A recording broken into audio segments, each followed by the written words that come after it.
A reading from John chapter 2, beginning at the first verse. On the third day there was a wedding at Cana in Galilee, and the mother of Jesus was there. Jesus also was invited to the wedding with his disciples. When the wine ran out, the mother of Jesus said to him, "They have no wine." And Jesus said to her, "Woman, what does this have to do with me? My hour has not yet come." His mother said to the servants, "Do whatever he tells you." Now, there were 6 stone water jars there for the Jewish rites of purification, each holding 20 or 30 gallons. Jesus said to the servants, "Fill the jars with water," and they filled them up to the brim. And he said to them, "Now draw some out and take it to the master of the feast." So they took it.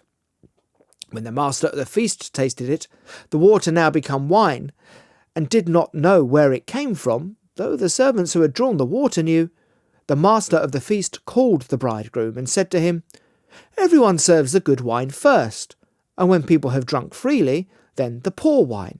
But you've kept the good wine until now." This, the first of his signs, Jesus did at Cana in Galilee, and manifested his glory, and his disciples believed in him. When a biographer is writing on his or her subject, they quite often like to get into the details of the childhood. You want to see whether you can tease out anything that was said or done at the beginning of somebody's life that would, give you a clue as to what might happen. Newspapers love to go back and try and pick up a long-forgotten speech of a cabinet minister as a lowly candidate, and then the words are studied to try and say, what's really important to this person as they first step onto the public stage? What is the thing that really grabbed them that they said at the outset? And this can work in all sorts of ways. Take Churchill as an example. Now, a year or two ago, I read a biography on Churchill, and there's a quote in it from a Churchill who was 16 years old, and he said this to his friend Merlin Evans. He said this, "I see further ahead than you do. I see into the future. This country will be subjected somehow to a tremendous invasion. By what means I do not know, but I tell you I shall be in command of the defences of London, and I shall save London and England from disaster." His friend then replies to him, "Will you be a general then in command of the troops?" And then Churchill replies, "I don't know.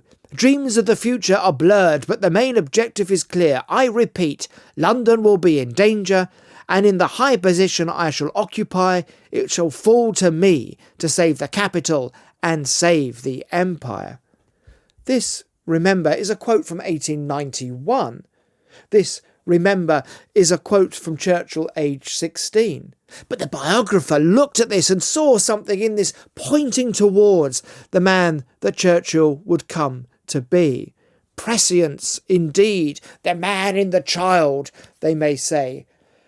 Now, in today's passage, we have Jesus, about twice the age, of course, of that young Churchill, but here is recorded the first of his signs. This is the first, then, of his public actions that he carries out, and as such, it gives us a clue. It gives us a clue as to his coming ministry and demonstrates to us something about who Jesus is. Moreover, we read that this sign manifested his glory, such that his disciples believed in him. But note this. Note how ordinary all of this was. Now, hear me right, I don't want to diminish what Jesus did. To turn that quantity of wine is an extraordinary thing. In fact, to turn any quantity of water into wine is an extraordinary act. But what I have in mind is the setting of all of this. This is the first of Jesus' signs, or his miracles. This is him bursting onto the stage of Israel, and yet we see him in a rural village in the backwaters of Cana, not in Jerusalem. This was a miracle even more carried out in the back room of this house, in the backwaters of Cana. Jesus is back there with the servants, not in the main room with the crowds. This is a miracle he didn't even seek to do, but rather carried out at the request of his mother. Why start here? Why not start, for instance, with the raising of Lazarus? I mean, that would have grabbed the attention. That would have announced his arrival on the stage. But no, this is Jesus bailing out the marriage feast of a young couple in a remote part of the country, all rather low key. And yet, I would suggest it's all rather fitting. First of all, note the village setting. Jesus himself was brought up in rural Galilee. He himself was a local carpenter of some sort. And in our modern way of thinking, it's all too easy to believe that anything important has to happen in the cities, that our metropolitan cousins somehow are of much more consequence than we are. Dick Whittington, you'll remember, tied his spotted handkerchief onto his stick and whistled his way off to London, to those gold-paved streets. But not so the Son of God. Jesus began his ministry in the rural areas, content to minister to the smaller groupings. There are none, we can learn from this, who are not important enough for Jesus. No one is too lowly to be heard by the Messiah. And note too that this miracle was in response to a concern.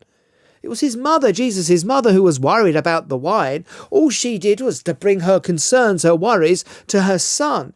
"They have no wine," she said. She made no request, although I have to say a mother's request might be implied here, but simply brought the situation to Jesus. She had the simple confidence, you see, that Jesus would know what to do. How often our prayers are held back because we cannot see a way through a situation. But how often our prayers are just telling God what we think he should do. Better to simply bring the situation itself to God, lay it at his feet, and allow him to decide what to do.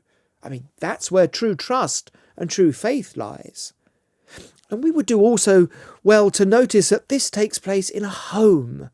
Yes, this is a wedding, but it's held in a house, and a marriage marks the beginning of a domestic life. How fitting it is that rather than working his miracle in the temple, that Jesus begins in the home where we all are, because it's in our everyday life, you see, that we actually encounter God. Ours is a faith that touches the Tuesday afternoon as much as the Sunday morning.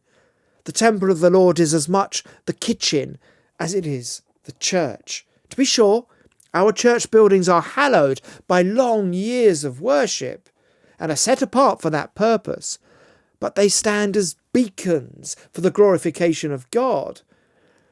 But they should not be thought of as prisons of the Almighty. Our worship is sweet in the ears of God, whether it's uttered in the sanctuary or at the kitchen sink. And finally, we should notice the grace of Jesus in all of this. Superabundant grace that produces more than 100 gallons of wine, enough for a whole gathering, enough for the whole week. Here is the breadth of Jesus' grace demonstrated before our eyes, and the blushes of the groom are spared.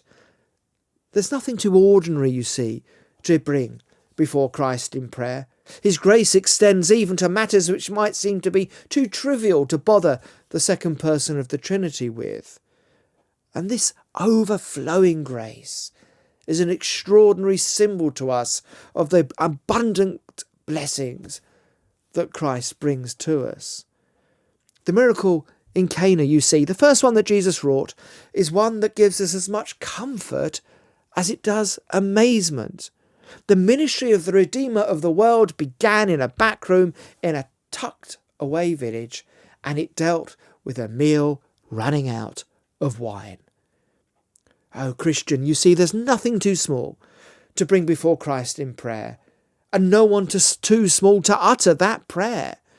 God knows each and every single one of his children. Jesus himself reminds you why even the hairs of your head are all numbered. So be confident and pray.